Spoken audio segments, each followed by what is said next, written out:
آج سلطان الہند غریب نواز کے عرس کا مقصد صرف یہ نہیں ہے کہ آپ جائیں اور ایک چادر چڑھا دیں مہنگی، پھول چڑھا دیں. اس غریب نواز کو ہماری چادروں کی کوئی ضرورت ہی نہیں. اللہ نے جنتی چادر انہیں پہلے سے پہنایا ہوا، وہ جنتی جوڑے میں ملبوس ہیں. ہاں یہ اور بات ہے کہ ہم عظمت شان کے لیے چادر پیش کرتے ہیں، ان کی شان و شوکت ان کی رفعت کے لیے پیش کرتے ہیں، یہ اور بات ہے، میں اس کا منکر نہیں ہوں. لیکن اگر تم یہ سمجھتے ہو کہ چادر پیش کرنے کے بعد ہی میری ذمہ داری ختم ہو گئی، یہ تمہاری خام خیالی ہے. اصل مسئلہ ان کے دربار میں چادر پیش کرنے کا نہیں، اصل مسئلہ یہ ہے جاؤ تو اپنا دل ان کے قدموں میں رکھ کر کے آ جاؤ اور عرض کرو کہ اب میں زندگی اپنی مرضی سے نہیں، آپ کے اشاروں سے جینا چاہتا ہوں.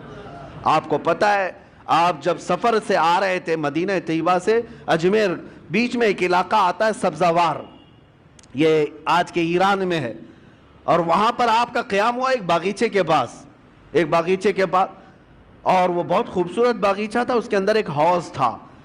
یہ باغیچہ اور حوض وہاں کے حاکم کا تھا، اس وقت کا جو حاکم تھا، بڑا ظالم آدمی، لوگوں کا مال اتنا لوٹتا تھا کہ لوگ پریشان تھے، ہفتہ وصولی والا سسٹم. اور پھر اس کا ایسا ظلم تھا کہ کوئی باغیچے میں اجنبی نہ آئے. اتفاق ایسا کہ سرکار غریب نواز وہیں پر قیام کیے اور آپ کی نماز کا وقت آیا تو اس حوض سے آپ وضو کرنے چلے گئے.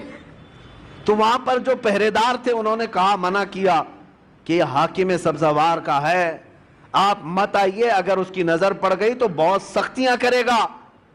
حضرت سرکار غریب نواز نے فرمایا، میں عبادت اللہ کی کر رہا ہوں اور اللہ میرے ساتھ ہے. بس آپ نے وضو فرمایا، ابھی وضو کر ہی رہے تھے کہ وہ حاکم باغیچے میں داخل ہو گیا.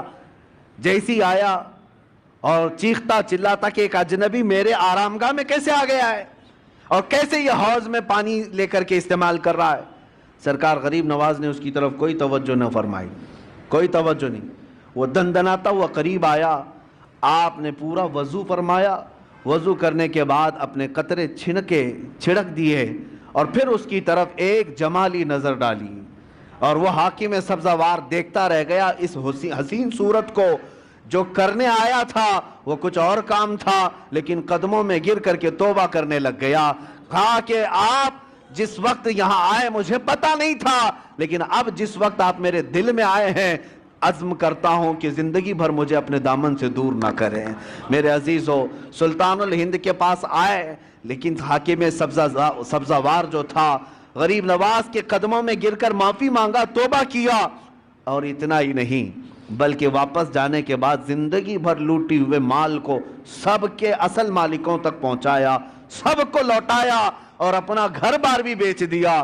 تب سرکار غریب نواز کے پاس آیا، کوئی نظر و نیاز لے کر کے نہیں، کوئی تحفہ تحائف لے کر کے نہیں، بلکہ آیا اور کہا، اب آپ کا یہ غلام سب دے کر کے آیا ہے، سوائے دل کے اب کچھ نہیں رہ گیا، وہ میں آپ کے پاس لے آیا ہوں. سلطان الہند غریب نواز نے قبول فرمایا، بیعت ارادت میں ہی نہیں بلکہ اپنے عظیم خلفاء میں اس کو شامل فرمایا، خلافت عطا کی. بعد میں تاریخ میں موجود ہے سبزوار کے اللہ تبارک و تعالیٰ نے سبزوار کے ان کو قطب بنایا، اپنے وقت کے قطب تھے.